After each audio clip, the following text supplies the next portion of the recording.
Halo semuanya, apa kabar? Aku harap baik ya.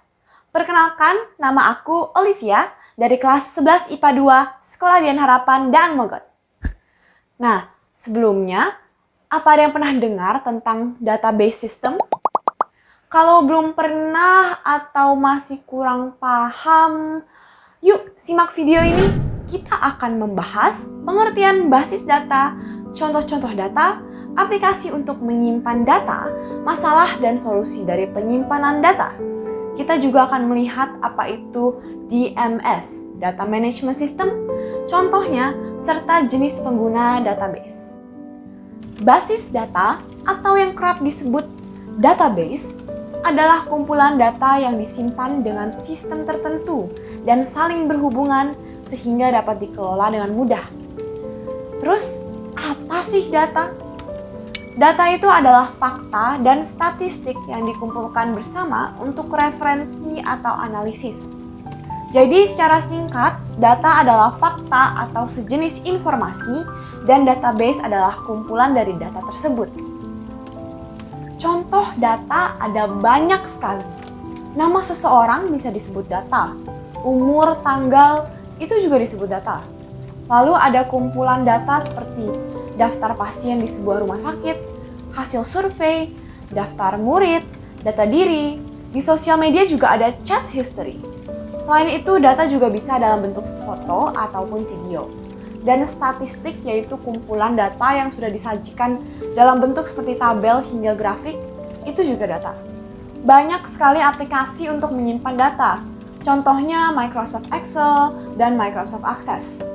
Atau kita juga bisa menggunakan Notepad dan Microsoft Word. Selain itu, kita juga bisa menyimpan data kita secara online di aplikasi seperti Google Drive dan juga iCloud. Nah, selain itu masih banyak lagi aplikasi yang dapat digunakan, termasuk aplikasi lain dari Google Docs dan Drive dan juga Microsoft Office. Tahu nggak sih teman-teman, sebelum adanya sistem basis data yang saling terhubung, penyimpanan data dilakukan secara tradisional. Hal seperti pendaftaran pasien, kasir, dan data murid itu disimpan dalam bentuk berkas pendaftaran atau berkas keuangan dan juga berkas data murid. Nah, biasanya berkas-berkas ini itu disimpan di tempat seperti lemari arsip. Cara penyimpanan data yang tradisional ini menimbulkan beberapa masalah, seperti yang pertama, kapasitas. Karena data disimpan secara fisik, maka semakin banyak data, juga semakin banyak ruangan yang diperlukan untuk menyimpan data tersebut.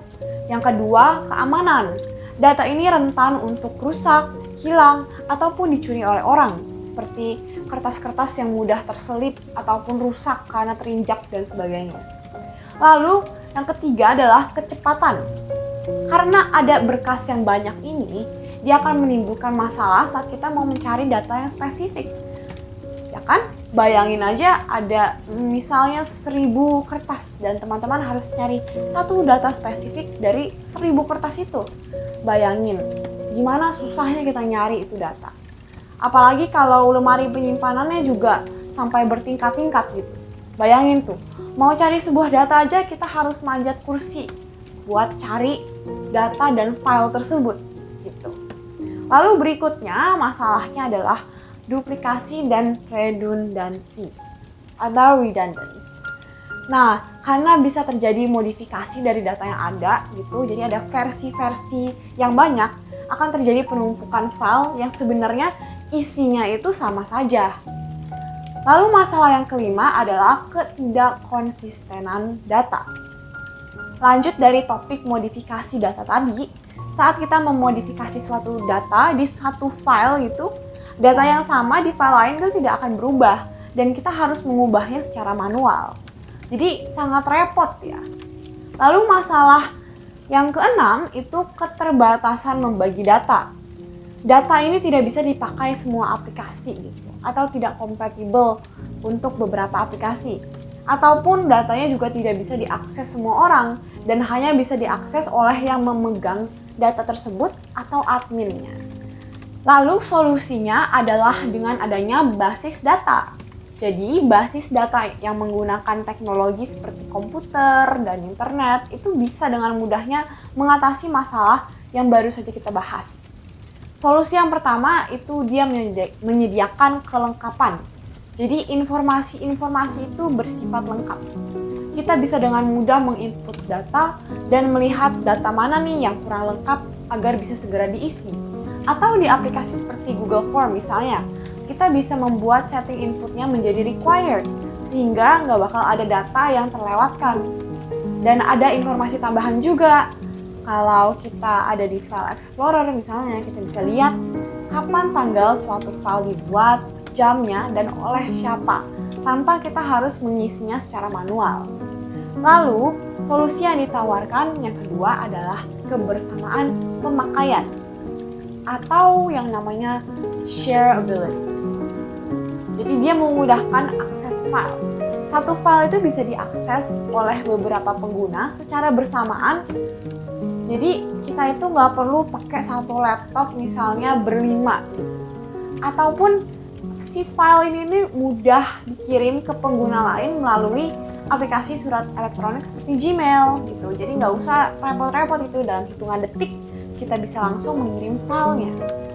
Yang ketiga adalah ketersediaan. File-file dan data mudah diakses kapan saja asalkan kita punya device-nya. Dan bisa diakses di berbagai device juga. Yang keempat adalah keamanan. Jadi tenang aja, datanya tidak akan hilang. Dan keamanannya juga terjamin. Dengan adanya teknologi cyber security yang memerlukan kita untuk membuat password dan sebagainya untuk mengakses file tersebut.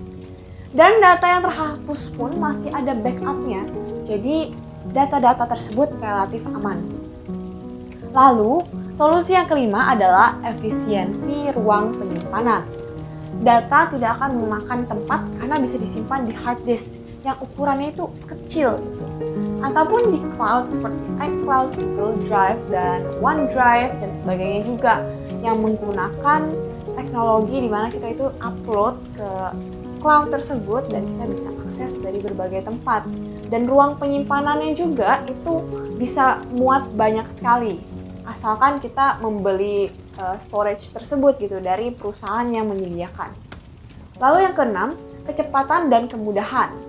Mencari file itu jadi lebih mudah karena kita bisa menggunakan search tool ataupun command tertentu yang untuk mencari data yang spesifik gitu.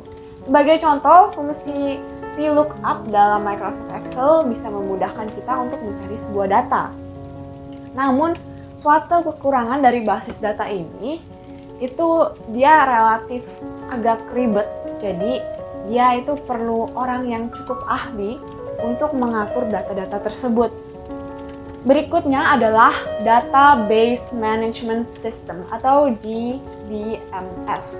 Nah, DBMS ini adalah paket program atau software gitu yang digunakan untuk membuat dan mengelola basis data. DBMS dibuat agar memudahkan dan mengefisiensikan proses input, update, delete, restore, view, ataupun pengambilan informasi terhadap basis data.